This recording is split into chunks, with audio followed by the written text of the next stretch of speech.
I walked around like I was missing, cause I was missing you. I was looking for a reason, but couldn't find the truth. Good morning. Good morning. Good morning. We're glad you're with us for church today. You look pretty good. Thank you. You clean up pretty nicely yourself. Yeah, we felt like today is the day to dress up, class things up a little bit. Right. We read several things online over the past couple weeks, when it comes to working at home and spending time at home trying to be productive. In the morning, you should get up. You should dress like normal. You should dress for success. Yeah. John Acuff had sent out some information. He's worked from home and in and out from home all the time. And he says you get up and you get dressed just like normal. Yeah. It's a great way to carry on routines. And so we wanted to do that this morning. We wanted to dress like we normally do. We want to feel good and look good and worship well. I think well is the technical term. We know that maybe some of you are dressed for success this morning. I talked to a guy in the grocery store this past week. He said for the first time in his life he went to church in pajamas last week. Wow. And so he maybe not quite there, but however you're dressed this morning, we are glad that you are with us. We are glad that you joined us. It's going to be a good day, and I'm looking forward to worship this morning. Right. We wanted to throw out some ideas, things you need to know about that are available here at church in the instance that you need them. The first one is communion. We have communion bags prepped for you. If you just drive past the church, stop in the parking lot, we'll run them out to you, and then you'll have communion to take at home. We also want to encourage you, because supplies will run low soon. If you can have that prepped at home, I think that would make it a lot easier for you and your family in the future. That doesn't mean hoard grape juice so no one else can get it. Correct. But have enough for your family to take communion. You only need a little bit, your little cups. Right. But have that ready, because every week we're going to take communion together as we worship together and as we learn together. Right. And so prepare for that. Absolutely. Yeah. Another thing is with offering and giving this week. We want to encourage you to continue to give and support the ministry here at Crossroads. Do bills stop coming in? They don't. They don't at my house either. So. No. Or yours. You understand that. So we want to make it easy for you to give. There's an opportunity on the website. If you wanted to give online, we can make that simple from the website, the front page, I think.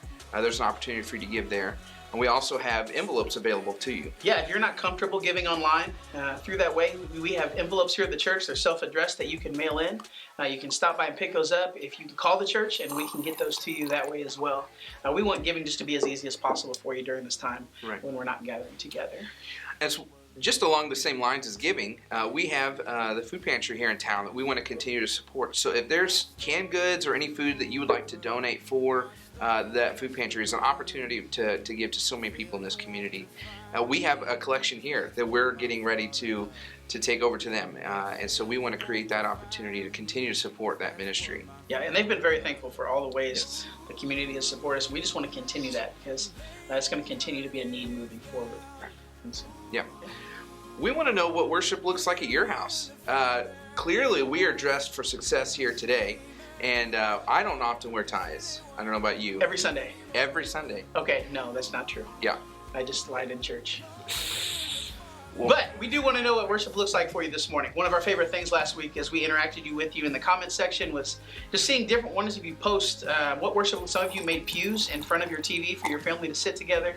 Some of you just family gathered around and sat on the floor and on the couch and worshiped together. We just want to see what that's like. And so if you want to post those pictures today, we would love to see those and share those and like those and comment on those. Yeah. And please use the hashtag Crossroads Together. That way we can look back into the same Crossroads hashtag and see the memories that we've had from this experience. We also want to thank you for sticking with us last week. We tried the live stream thing. It went. It did. For a while. Yeah. I think Facebook overall had issues. I think it did. And many of you got to see Matt look like this for quite a while.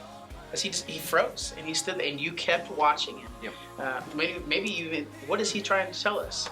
But we want to have a plan for that. And we were thankful for your patience with that.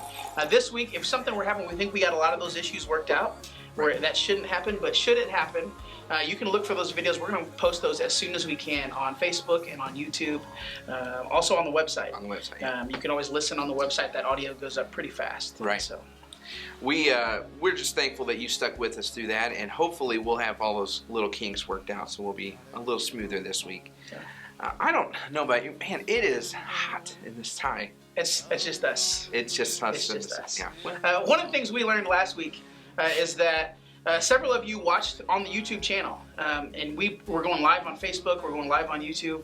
One of the things you might not realize is that you search us on the YouTube channel, you can actually broadcast us on your TV if you have a streaming device or a Fire Stick or something like that. And so a lot of families utilize that. We want to encourage you to continue that as well, because it seemed to be a little bit more stable connection, but it also allowed you to watch on your TV rather than gathering around your phone together or your computer. Well, I think you could use your devices at the same time to keep commenting with everybody else on the Facebook feed. Yep. So it's kind of cool. You can still watch and have everything for the family and then still connect with your devices. So frees you up for a lot of other opportunities while things are happening. And how many times does your church encourage you to be on your phones during worship service? We know some of you do that normally. Right. We see it. It's okay this time. This time we're saying it's okay. We want to talk with you. We'll be in the comment section below interacting with you through service as well. Share this. You can actually do a watch party and invite people. So if you got people that you want to watch this with you this morning, we encourage you to invite them into the room as well. I think we're about ready for worship this morning. Yes. Yeah, we're so glad you're here with us this morning. Greet the people around you, and we're going to head on up to the sanctuary for our worship time. Thanks for being here this morning. I don't know about you, but I'm going to go get this suit off. Yeah. This coat. Yeah. I can only do it so long. My goodness. So I feel like I'm choking. You think they knew we weren't wearing pants? I don't know. Usually on news anchors, it's just the waist I'm up hoping anyway. it's waist up. Yeah, we're probably in the clear. We're good. Leroy is good at editing things, so we'll be okay. He'll take care of us for sure. Right. So, all right. Good morning. We're so glad that you've joined us this morning online. So let's get ready to worship and open our hearts to Jesus. Let's do this.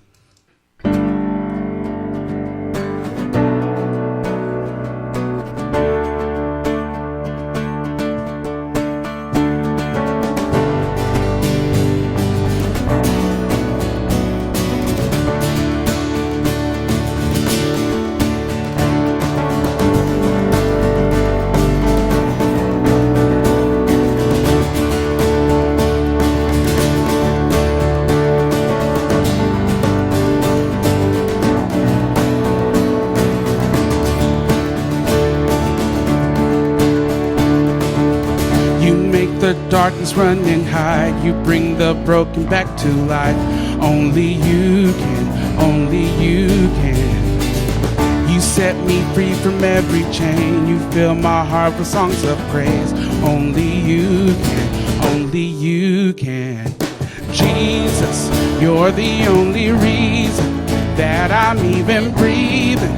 I am wide awake. My heart beats only for your glory. My hands reach up for you to hold me. My soul sings, Father, you are holy. My feet dance to your rhythm, to your rhythm. Every beat is calling, every beat is calling out your name.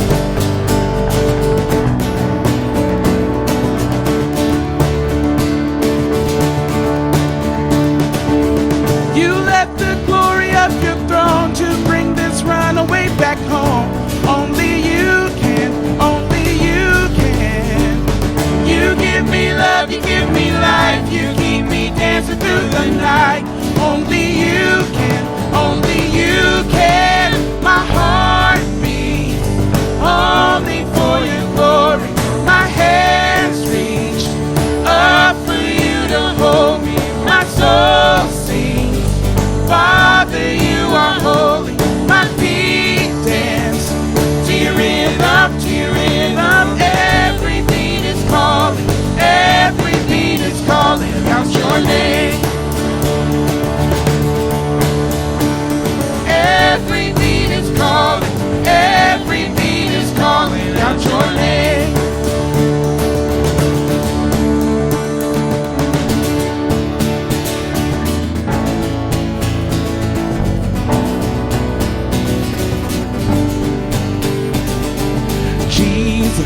You're the only reason that I'm even breathing.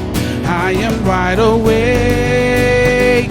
You move me, your freedom is consuming. I feel it rushing through me. I'll never be the same. My heart beats only for your glory.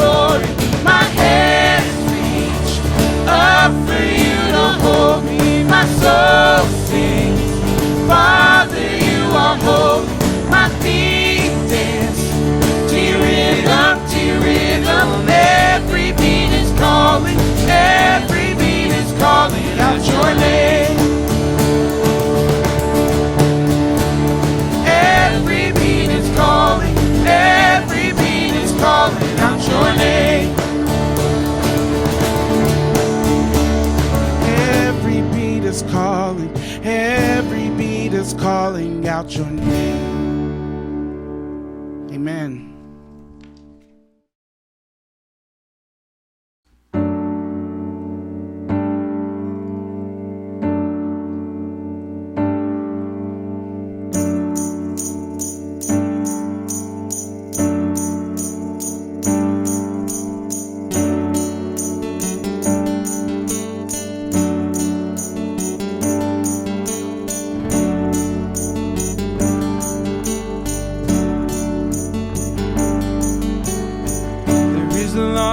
Burns in the darkness.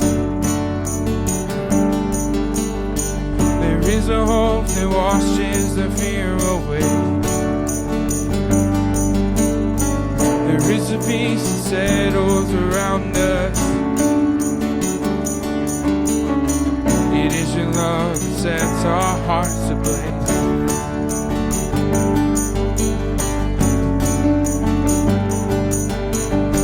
There is a light that burns in the darkness. There is a hope that washes the fear away. There is a peace that settles around us. Whoa. It is your love that sets our hearts ablaze. And Father, we're on our knees. With every heartbeat we bring you this offering. Lord, come and fill this place. Father, we're crying out. Spirit, we need you now. Glorious love surround us. Lord, come and fill this place.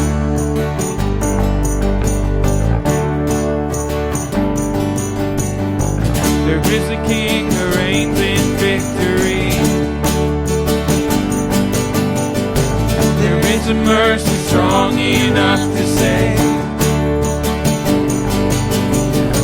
We feel it rising up from the ashes. There is a love that overcame the grave. Come on, church. There is a love that overcame the grave. And Father, we're on our knees. With every heartbeat we bring you this offering. Lord, come and fill this place. And Father, we're crying out. Spirit, we need you now. Glorious love surrounds us. Lord, come and fill this place. Oh, Lord, come and fill this place.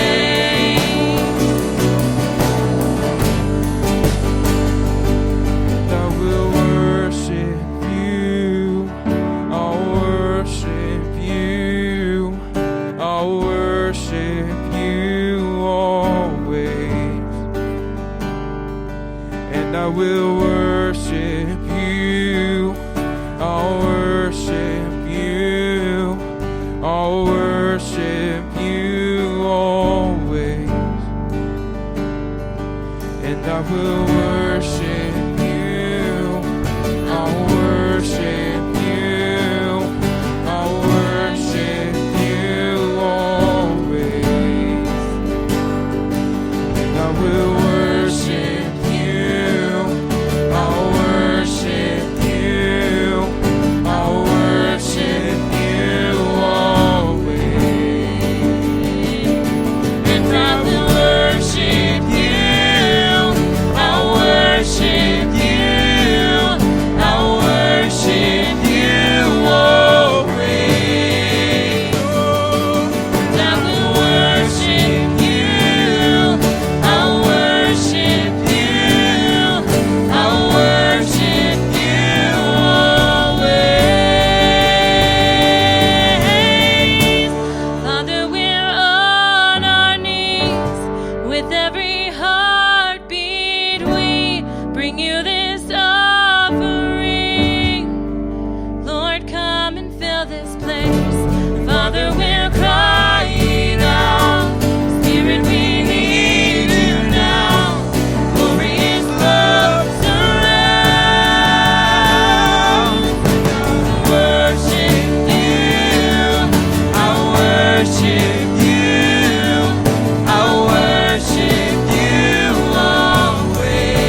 before we continue in worship,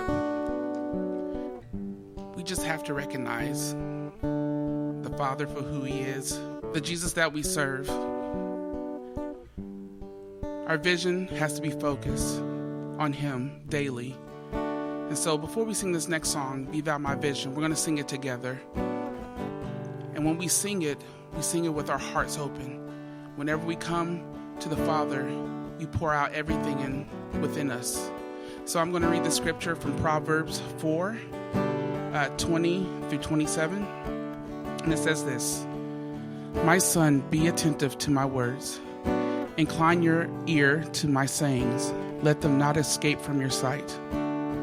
Keep them within your heart, for they are life to those who find them, and healing to all their flesh.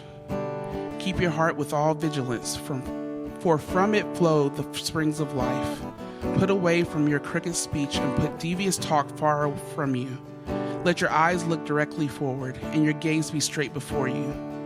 Ponder the path of your feet, then all your ways will be sure.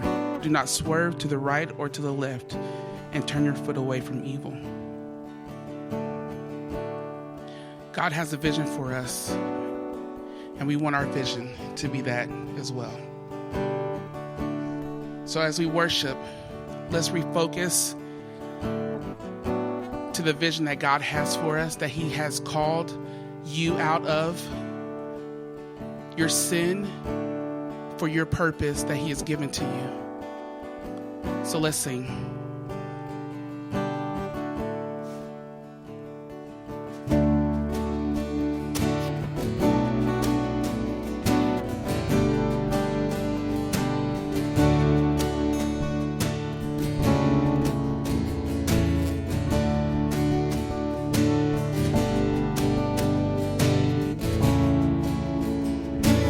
Be thou my vision, O Lord.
soul satisfied. And oh God, be my everything, be my delight, be Jesus my glory, my soul satisfied.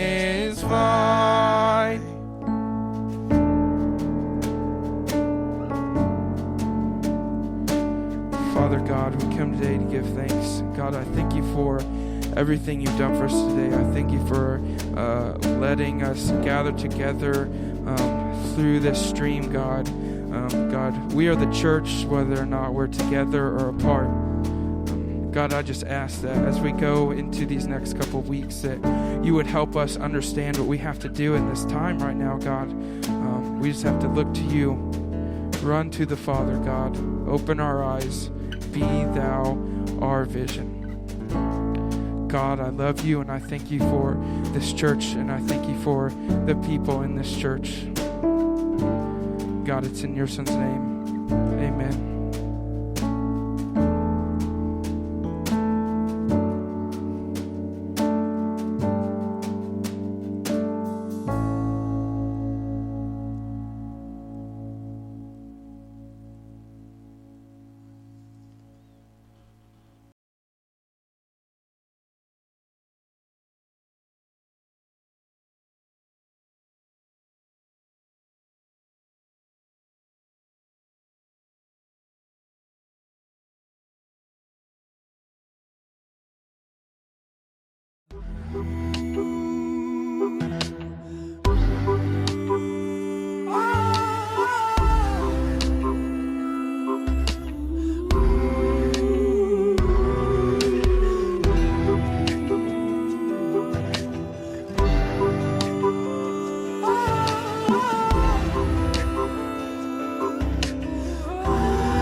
Good morning, everyone. Listen, I'm so glad that you are joining alongside of us, watching together this morning as we get started.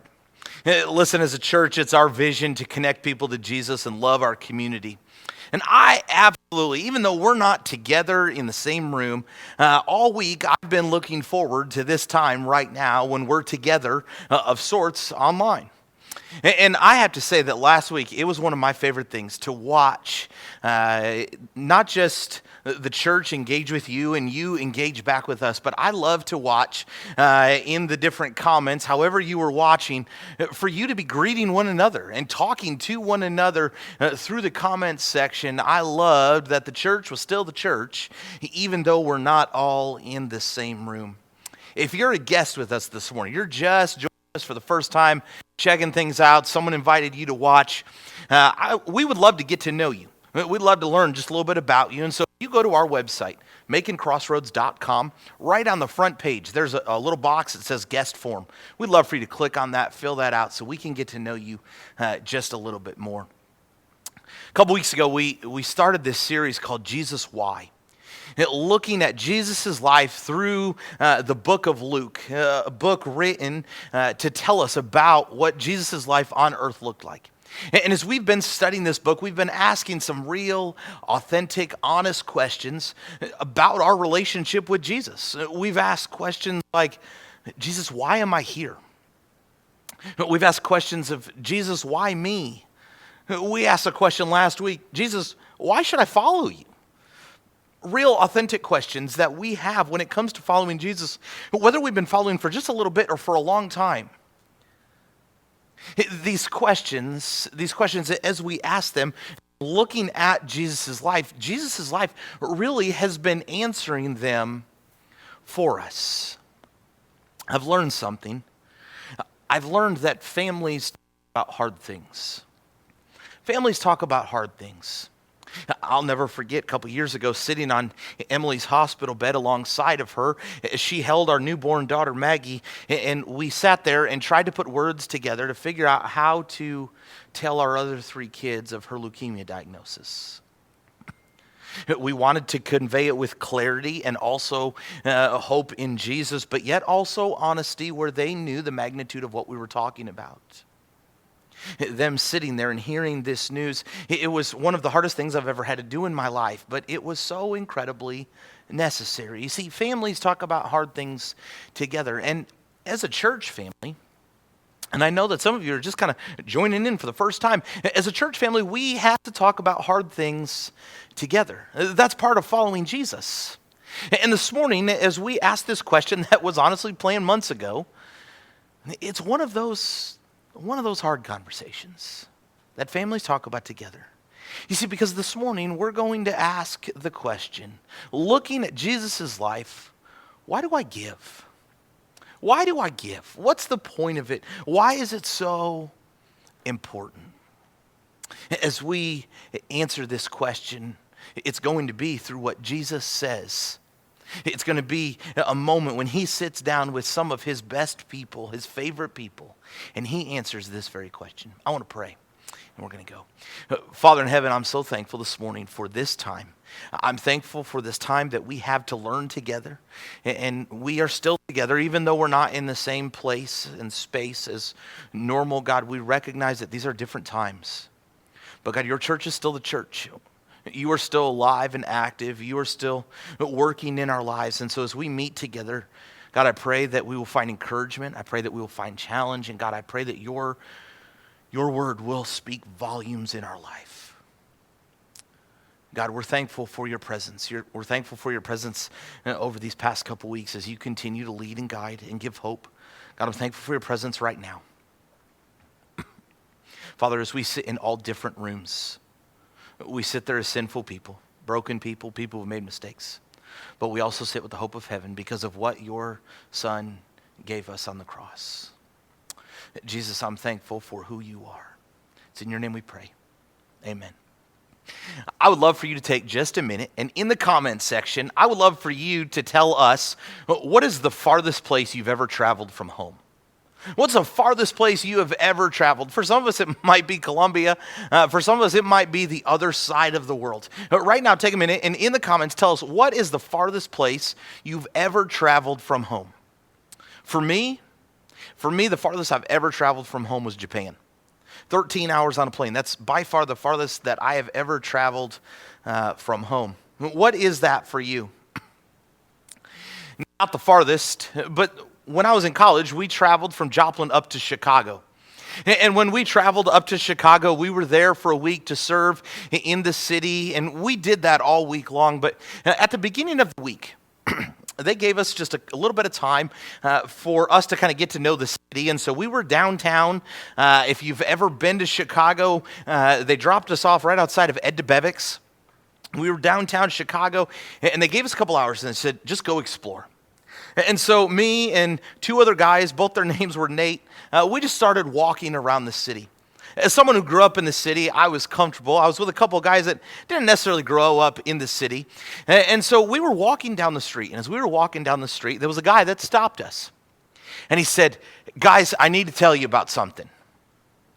He said, I've got a sister that's in the hospital on the other side of the river, and I'm trying to be able to go and see her. And we were all like, oh, okay, yeah, what's going on? And he told us a little bit of story about something that had happened to his sister. And as I listened to the story, it sounded just a little bit fishy to me. He said, but in order to go get my sister, I'm trying to make a little bit of money to be able to get over there and take care of her. And he said, I've got this new thing that I really want to show you. And I thought, oh boy, what are you going to show us? And so he said, I've developed this new shoe polish. And so he pulls this rag out of his back pocket. And he said, I just want to show it to you. I really just want to show it to you. I guarantee your shoes are going to shine. I just want to show it to you. Can I shine your shoes? Well, at that moment, Nate, they both put their foot out, ready for this guy to shine their shoes, and he did. And I think it was a rag that maybe had vegetable oil on it or something. I mean, just something to give it a shine. And he bent down, and he kind of rubbed their shoes, and it started to shine. And he did the first guy, and he did the second guy, and then he gets to me. He says, can I shine your shoes? I said, no, I'm good. He says, no, I mean, it's the best product. I really want to show it to you. He says, hey, can I shine your shoes? And I said, no, man, I'm really good. I like my dirty shoes, you know? And he says, all right, well, these guys' shoes, they look great, and obviously this product is worth it. And he stands up, and when he stands out, he reaches his hand out. I knew what he was doing. He was looking to be paid now. And the other two guys weren't sure, and he says, guys, is this when, looking at shoes that are that shiny, this is when normally somebody pays me for what you just got. And before I knew what was happening, one of the guys pulls out his wallet and hands this guy a $20 bill. The other guy reaches out into his wallet and he hands him a $10 bill and then apologizes because that's all that he has. And then the guy kind of turns to me and looks at me. I said, buddy, I'm not giving you a dime. And he kind of started getting big and bristled up. He said, I mean, when you see this kind of work, you don't think that it's worth anything? And I said, I'm not saying it's not worth anything, but you told us you were just going to show us. You didn't say anything about paying you. I said, I'm not going to give you anything. He said, no, I think you are. I mean, this type of service you pay for. And he was real brash and abrupt about what he was expecting. And I just told him again, I said, I'm not going to give you any money. And then I turned, and just down the street, there was a police car parked right along our side of the street. And I just looked at the guy and I said, if you'd like, we can go ask him if I should pay you. His tone and story shifted quite a bit. And before we knew it, long gone, and we continued to walk down the street. And I looked at these two guys who are great men of God that are still serving in the church, and I just looked at them, and with every bit of compassion and honesty, I said, what are you thinking? Are you kidding me? You just handed that guy $30 to rub some oil on your shoes. They were like, oh, you gotta think about that. I was like, that was extreme generosity, and we don't know where it's gonna go. And in that moment, I was absolutely blown away by what they just gave this guy on the street. In my mind, I'm thinking, if I give this guy anything, it's going to be maybe a couple bucks. And they just shelled out 30. But here's what I also realized. In that moment, I became judge and jury of my finances. I became judge and jury of my finances and where they would go and who they would go to. And this, so many times, is the trap that we fall into. We fall into the trap when it comes to our finances that it's ours. Jesus knew that we were going to struggle with this. You see, one of the hardest things in our life to do when it comes to following Jesus and being an authentic disciple has to do with our money. One of the hardest areas for us to let go of is our finances. It's a hard conversation, but it's a necessary conversation. Dallas Willard, in his book Divine Conspiracy, he says, recently a pilot was practicing a high-speed maneuver in a jet fighter. She turned controls into what she thought was a steep ascent and flew straight down into the ground. Why? She was unaware that she was flying upside down. You see, in our fast-paced world where we're normally on the go and trying to get to the next thing, when we're trying to achieve the next status, the next goal, the next level, the next promotion, when we're constantly moving, we have lost the purpose of our finances. We have made it about us and not about Him. In other words, we're flying upside down. And Jesus, as He sits down with His disciples, He addresses this awkward tension when it comes to money and being a disciple. But He does it in kind of a strange way.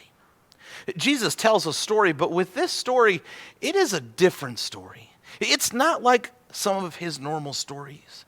If you have a Bible with you there at home, I would encourage you to open it up to Luke 16, or you can open it up on your phone, unless you're watching on your phone.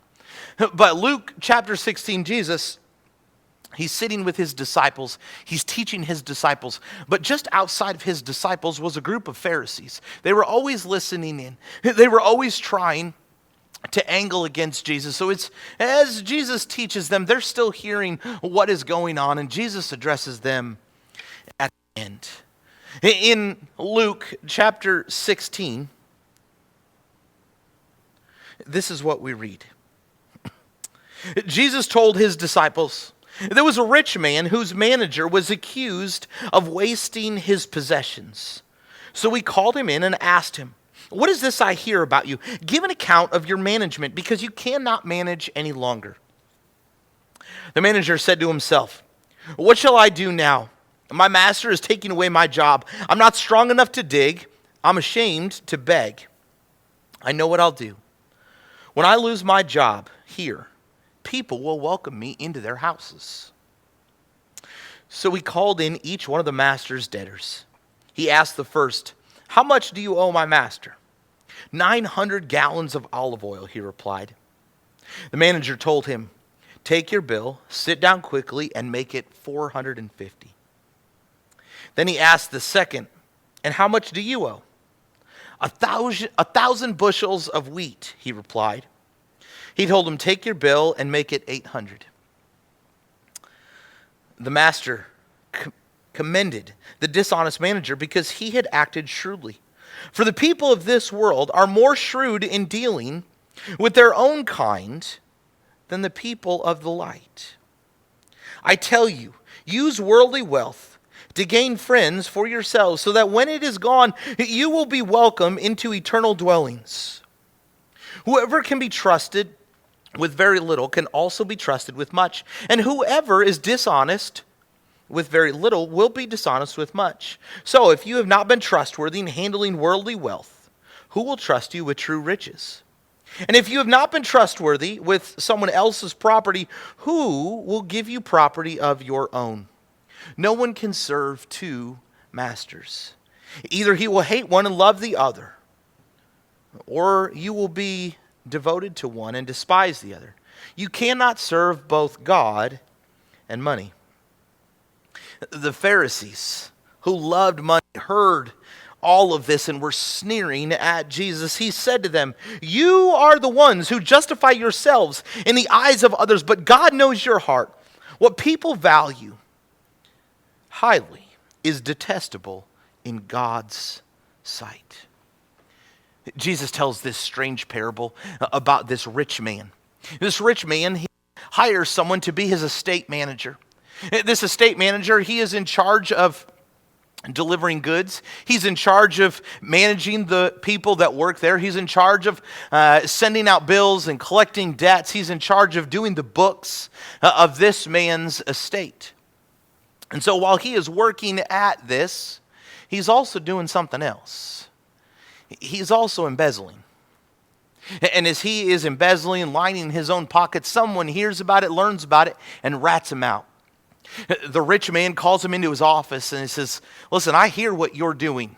I need to see your books. I need to see your accounting, because you're not going to be here much longer. And he takes his job from him. The manager recognizes it's going to be a couple days until I'm finally off the job. There's accounts that had to be closed. I had to clean my office. There's some final details that I need to hand over. And so with these couple of days, what am I going to do to secure my future moving ahead? I don't want to do this, and I don't want to do this, and I'm not strong enough for this. So what is it that I'm going to do to secure what's ahead? I got it. And so he calls some of the people that have debts with the rich man. And the first one walks in the door. He says, have a seat. He says, tell me how much do you owe my boss? And he says, well, around 900 gallons of olive oil. That's what I'm in debt to him for. And he says, here's the thing. He says, I want you to remember what I'm about to do for you right now. I'm going to cut it in half. And so your debt, if you take care of it right now, we'll clear this up for only 450. It would have been 900, would have been 3 years worth of wages that he just cut in half. The guy says, absolutely, yeah. He signs on the line. The contract's done. It's over. Next guy walks in the door and he sits down and he says, what's your debt to the man that runs the estate? He says, well, it's 1,000 bushels of wheat. This would be equal to almost 9 years' wages. He says, well, he said, I tell you what I'm going to do for you right here. If we can clear this up right now, I'm going to knock 20% off that. I only want you to, we'll clear this debt for 800 and then you'll be good. Oh, absolutely. Yeah, if you can do that, that's perfect. He says, I want you to remember what I'm doing for you. What this man decides to do, this embezzling manager decides to do, is that if I can boost myself with these other people, if I can take care of them, then in a couple days when I lose my job, then they will take care of me. If I can get creative now, then my future will be secure. And so that's what he does. And he gives these people that have a debt, he knocks it off and he gives them a different deal in order to secure his future. As you're reading this story, by the end of it, you think, is Jesus teaching that we're to be dishonest with our money? It's an odd story for Jesus to tell, and the answer is no. What Jesus is doing here is he is contrasting with his story. Jesus is saying, listen, if this guy can get creative with his finances and take care of his future, then how much better should we be at it? You see, Jesus is not teaching dishonest gain when it comes to our money. Just like God has always been doing, Jesus is using a broken person to tell his story. And that's still true today. Jesus, he continues. And he says in verse 9, as he's teaching, he says, listen, there are the people of the world. They work harder. They're more creative with what they have been given than as children of light, as people of light, as disciples, as oftentimes we are. He says, people in the world, they are way more creative when it comes to them investing and taking care of. They're more creative in supplying for their future than we are. I have a situation. Here's a situation. You have two options. You have to choose one. Two investment options. And if some of us, we're not good at investing, then take a guess. But two investment options. I'm going to explain each one and then you need to choose. Investment option number one, is that you are going to highly invest. You're going to give as much as you can. You're going to invest. You're going to give everything that you can. You're going to see a really steep climb and it's going to be really fun. It's going to be a ton of fun while you watch that climb. It's going to be a blast. You're going to have fun with the people around you. You're going to have fun with everyone that's involved in this. You're going to have all of this fun, and then it's going to plummet. That's option number one. Investment option number two. Investment option number two, it is a slow climbing, slow investing, but yet continual investment. In other words, you invest a little bit all the time. And you see this really slow, steady climb. And it's not as fast as before, but here's the thing with investment number two, is that it always climbs until you get this enormous reward at the end. And it's not just a one-time big investment like the first one. It's a constant. Always investing, always investing.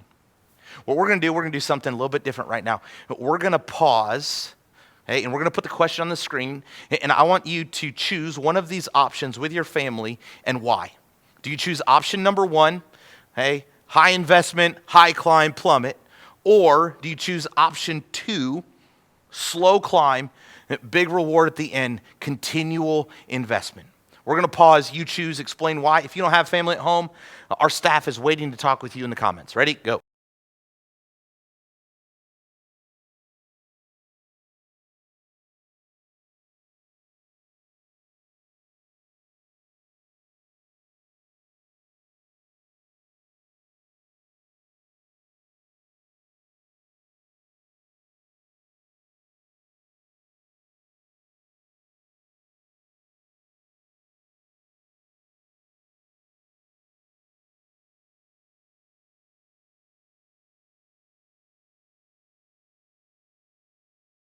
I'm not sure what all of your guesses are, what your family conversation looked like. But option 2 is what Jesus is teaching to his disciples.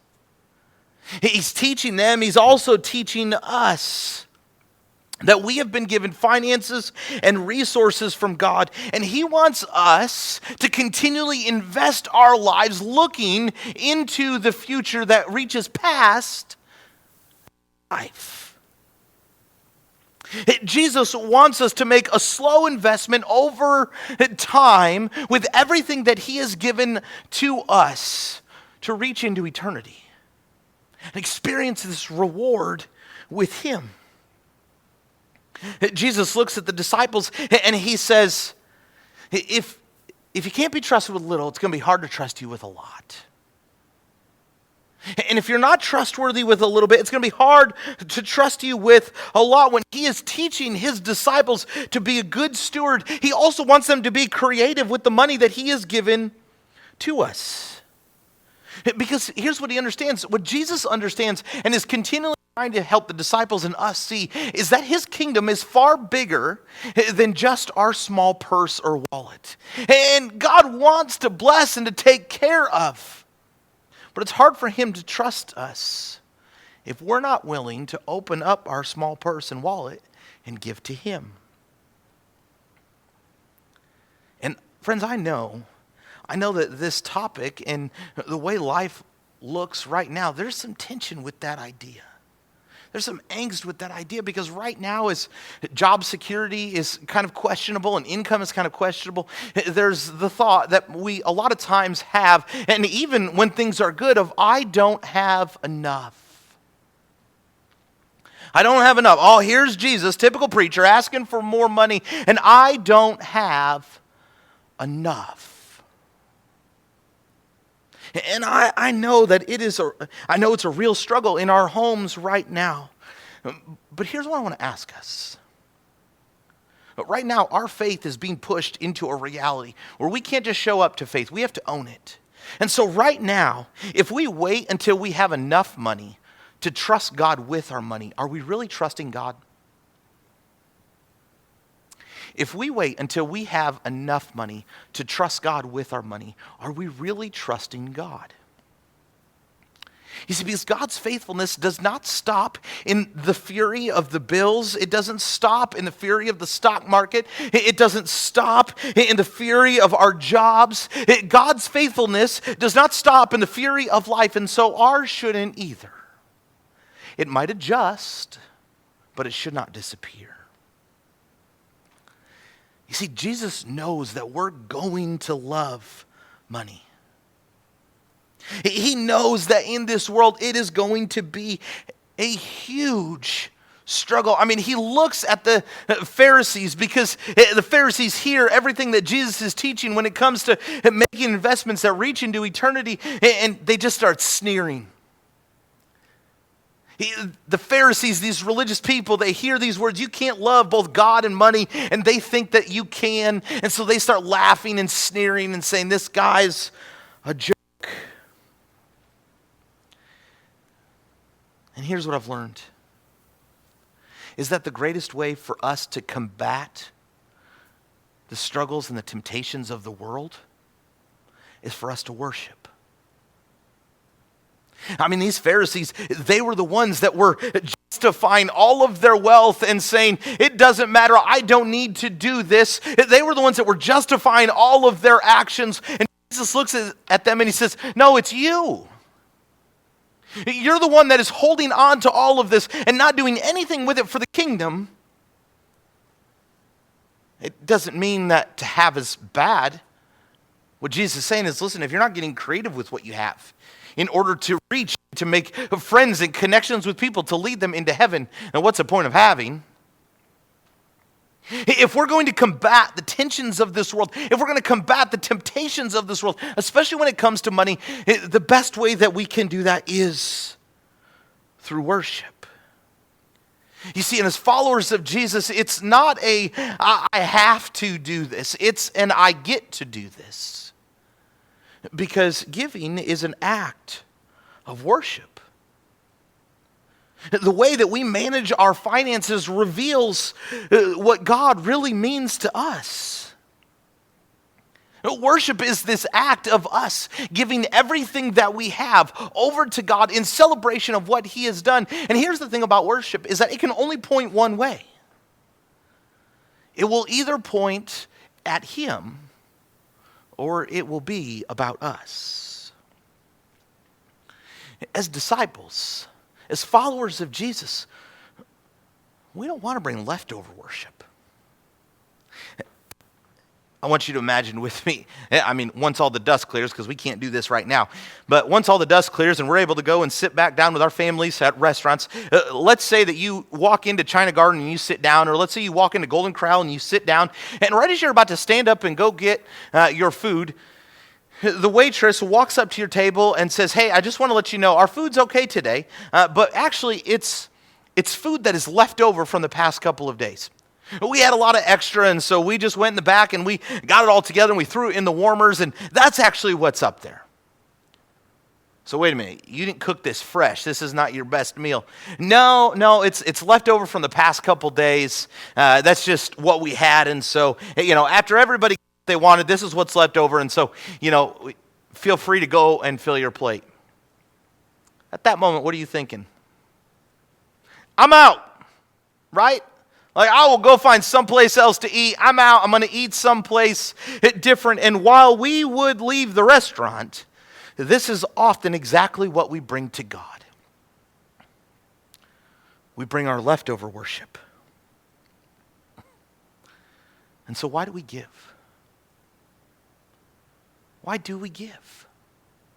Why is it that Jesus is telling this story, encouraging his disciples to give and to be creative with their money? Why is it that we give? Friends, here is our truth for this morning. Giving is God's gift designed to make us more like Him. Giving is God's gift designed to make us more like Him. Our generosity reveals His glory.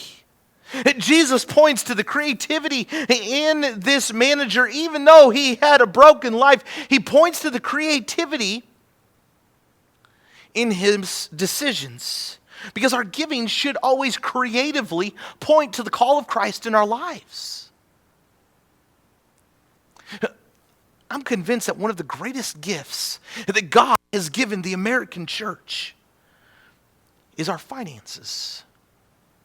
He is gifted in lots of different ways, but one of the ways that I believe that God has gifted the American church is with our finances. But here's the thing. We are managers on a mission, a kingdom mission. We're managers of what God has given us to go and influence the world with God's goodness. You see, when we give our resources, when we give our finances to kingdom work, it directly partners us with the heart of God. It partners us with the heartbeat of God to go and to make disciples. When we give what God has given us in sacrificial worship, it's God's gift designed to make us more like Him. I want you to picture with me, and I know it's a little bit abstract. I want you to picture with me your first step into heaven. And whatever the gates look like that we walk through, and whatever that moment is like, but those first couple steps as you step into heaven and you're brought face to face before Jesus, and that moment is absolutely incredible. And after that moment, after that celebration, you look, and standing behind Jesus, there's this whole line of people. And they're all waiting to greet you. They're all waiting to say hi to you. But here's the thing is, you don't know any of them. And you look down this line and you're trying to pick someone out and say, is that Uncle Bob down there? No, I don't think so. You don't recognize any of these people. And you walk up to the first, and they look at you and they say, I need to say thank you. I'm here today because of you. And you think, what? I've never seen you before in my life. And they look back at you and they say, remember that Sunday that the missionary from Thailand visited your church? And they told you about the work that was happening over in Thailand, and they were planting churches and training church leaders. And in that moment, you were so excited about what God was doing on the other side of the world that you decided that you and your family were going to start supporting that missionary every month. And so you sent them some of the money that you worked for, you sent to that mission. And you're like, yeah, I do. I said, well, I was a little kid in one of the cities that they started a church in. And when I became a teenager, I went to that church and they told me about Jesus. And I grew up as a Hindu. And I gave my life to Jesus when they told me about the hope that Jesus brings. I'm here today because of what you gave. Because of you. And you're taken back. And you take another step and someone else stops you and they say, I need to say thank you. I'm here today because of you. Do you remember at your church when they asked for cookies for VBS, and then they took up an offering because they wanted to feed all of the families and kids that came to VBS, and you made cookies and you gave a little bit for that offering? You remember when that happened? Yeah, I guess I do. So I was a kid that showed up at that VBS, and man, I remember those cookies. They were great. And then I heard about Jesus. And I heard about how much he loved me. And I didn't always see love at home. But every night when I came to VBS, I saw love. And from that point on, I decided that I wanted to learn more and more about Jesus. And I decided to give my life to him and follow him. And I'm here today because of what you gave. Take another step and someone else stops you and they say, I want to thank you because I'm here right now because of you. And you look at this person and say, I don't recognize them either. And they said, hey, remember when you left church every Sunday, there was those green buckets by the doors known as the Dollar Club, and that you were challenged to put one more dollar in those buckets as you leave, and those dollars went directly love the community that you were in. You remember doing that? Yeah. Well, I was a single mom that had a daughter that had breathing problems, and the air conditioner that was in her room, it went out. A friend of mine told me that I should call your church and see if they could help. Your church, out of those dollars, put an air conditioner in my daughter's window, and I thought to myself, if they're going to love a stranger in that way, I want to know about who they are. And the more I learned, the more I saw who Jesus was. I'm here today because of what you gave. Another step forward is another individual. And they look at you and they say, you remember when you learned about the Bible colleges that are training men and women to go into Christian service, to become preachers and worship leaders and youth ministers and children's ministers, and to serve on the mission field? And you learned that there was Central Christian College in Moberly and Ozark Christian College down in Joplin, St. Louis Christian College in St. Louis, and all of those they were right in the state that you lived in. Remember when you learned about what they were doing and you thought, you know what? I love the church that I'm a part of, and I want to help other students learn to serve in that way. And so you decided to start supporting financially the Bible, one or all the Bible colleges right here. I was sitting in a pew one day when a young preacher walked into the church and said that they were trained at one of those colleges. It was my first Sunday there, and I was in the process of getting divorced from my wife. And the message that they brought that day of hope and Jesus was one I couldn't walk away from. I'm here today because of what you gave.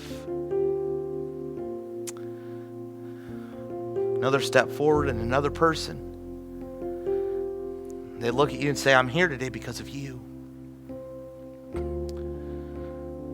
Remember when you were challenged to sponsor kids in Haiti for them to go to school? Yeah, I'm one of those kids. I'm here today because of you. Another step forward and another person. Say, I need to say thank you. I'm here. I'm here today because of you. And you don't recognize this person at all, and you think, and they look at you and they say, remember when you learned that right in your own backyard, there was a place where children could get an education, an elementary and middle school education focused on Jesus. And you showed up at their May Day fundraiser and you bought a hot dog. And then you saw how important that was, and you saw these little kids in worship every Wednesday, and you thought, I need to give, I need to sacrifice for that. And so you started supporting the school right in your own backyard every month. They look at you and they say, I was a parent of a kid in preschool there. And week in and week out, my preschooler was learning Bible verses. My preschooler was memorizing the truth from the Bible. My preschooler was bringing home papers about who Jesus was. And after so many papers came home, I thought, maybe I need to find out. And I did. And I'm here today because of what you gave. You finally reached the last person in line. And they look up at you with such a smile on their face. And they say, I'm here today because of you.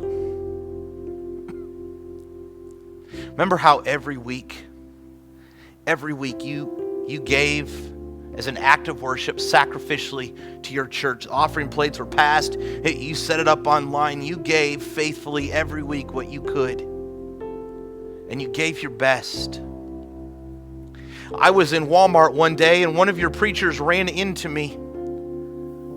We talked for just a minute. They learned that my dad was just diagnosed with cancer. And they prayed for me right there in the aisle of Walmart.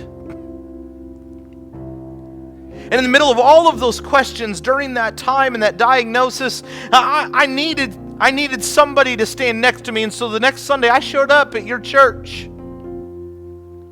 I showed up at your church and people, they welcomed me. They talked to me. They gave me free donuts and coffee. And they walked my kids downstairs. They brought me up into the room where worship was taking place.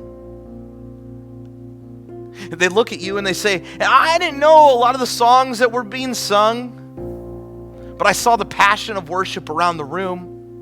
And I listened to the preacher and he talked about Jesus and I kind of understood what he was talking about. But then they sang this song and I looked around the room and I saw people that I knew from town, and I saw people that they didn't have their lives together, just like I didn't have mine. And I thought to myself in that moment, if all of these imperfect people want to follow Jesus, then I need to as well. And I made a decision. I made a decision when I was there to give my life to Jesus. I am here celebrating in heaven because of what you gave. You see, friends, giving, it's God's gift designed to make us more like Him. And our faithfulness when it comes to our giving, our faithfulness, it moves down and it influences the faith of so many others. Our giving affects others' eternity. And it's not just something that we see this one time. It's something that Jesus demonstrates for us. That His giving, everything He had to give, reached into eternity. The giving of His life on a cross where He was brutally tortured and beaten, it reached into eternity and it invited us in. It was his faithfulness to his Father's mission. It was his faithfulness to his Father's call on his life that sent him to a cross to pay the price for your mistakes and my mistakes. And by his giving, he gives us the opportunity to become more like him. Giving is God's gift designed to make us more like him. It's not to get our stuff. It's not to take away. It's a gift designed to break away from the strongholds of life and to make us more like the God who loves us. This morning we're able to meet together. This morning we're able to give because of what Jesus gave us. He gave us his life.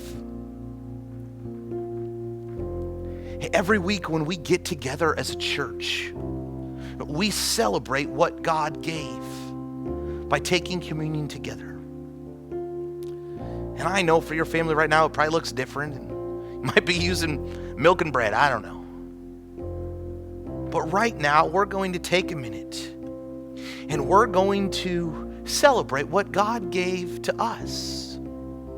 His life on a cross, in an empty tomb that he walked out of, and an opportunity for life today. After we take communion, we're going to worship together. And the band's going to join us on stage, and we're going to worship together. And as we worship, does our giving reveal God's glory? Does our giving, what we give, the way that we sacrifice, does it reach into eternity? Or is it just a little bit of what's left over? Well, Matt, where do I start? The practical side of things when it comes to the situation that we're in right now is the first step in this is a little bit different. Normally we can just practically step and give maybe a little bit more when we take offering. But right now we've worked hard to create a very clean, safe opportunity for you to give online on our website.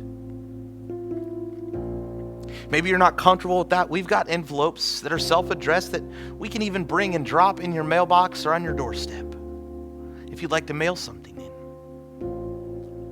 Maybe for some of us that we've already practiced this a couple months ago, when we started the year, we talked about this 2020 giving challenge. Just a practical step for us to be generous, to give $20 more than what we were giving, or maybe start with $20.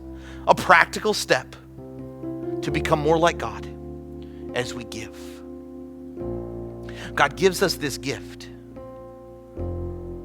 to reach the people around us and to invite them into eternity. This morning as we worship, we're celebrating that Jesus did this and gave us an example. This morning as we worship, let us remember it's not something that we have to do.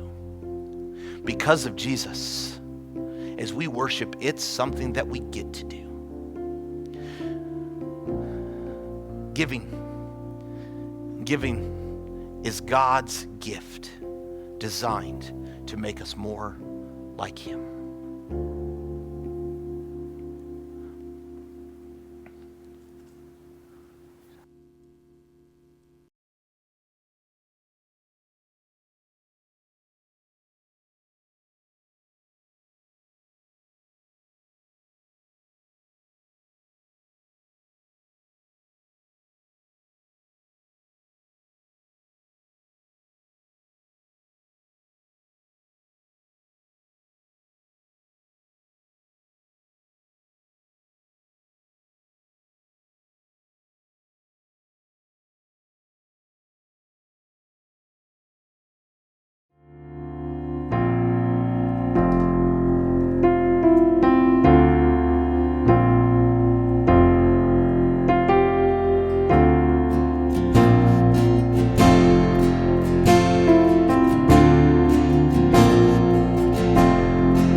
Friends, I'm so glad that you joined us this week. If this was your first time, I'm glad that you jumped in with us as we continue to wrestle through some of these questions about what it means to be a follower of Jesus.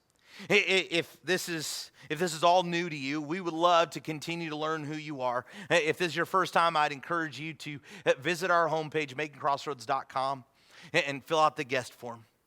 As a church, friends, we are in uncertain times. We're not sure what this looks like. We're not sure what our next step is, but here's what we are sure of. We are sure that God gave us a gift in Jesus. This gift invites us into eternity. It is eternity that is not swayed by the currents and trends of this world. It is a hope that we have been given, that we hold on to no matter what is around us. As we end our time together this morning, we don't stop being the church. Our God does not stop. He does not slow down. He continues to work in your life, in my life, no matter what is going on around us. Let God work for the good as we love Him with everything that we have. Hey there, my name's Grant Roth. I'm the Connections Minister here at Crossroads, and I just want to say thanks for worshiping with us during this unconventional season of life. And right now, I want to just take a moment to help you figure out what the next step for you might be in response to this video. If you are a member here at Crossroads, your next step, it might be going to your Facebook and joining our Facebook group, Crossroads Christian Church. And that's going to give you an opportunity to stay connected with your family here at Crossroads in a way that you wouldn't be able to otherwise. Also, if you're a member, we want to continue to encourage you to just keep giving. If you want to worship by giving today, there's going to be links for you to do that on our website. You can give to Crossroads and continue giving faithfully to God. Also, if you're new with us today, if this is your first time engaging with us, we want to encourage you to go to our website and fill out the Connect form so that we're able to stay connected with you during this season of isolation and quarantine. We want to stay connected with people, and so that's what we're trying to do today. And if you're a member, we want to encourage you to join our group on Facebook. Not just like our page, but join the group Crossroads Christian Church, because there you're going to be able to stay connected with your church family here at Crossroads and kind of talk about prayer requests and things going on in the life of this church. And so we would love for our members and the people who have just been coming to Crossroads for some time now to be a part of that group and continue to build this community even when we can't be together. If you are a member, we also want to encourage you to continue giving. The mission of God doesn't stop just because we are isolated and in our own homes. When society shuts down, the church doesn't shut down. The kingdom of God doesn't stop, and neither should our giving and our support of what God's doing in this world. So we want to encourage you to keep giving, and there's going to be a link that we'll post to our website, makingcrossroads.com. And if you know the website, you can just go there and you can give online there. So thanks again for joining us today as we worship God. We love you guys, and we'll see you next week.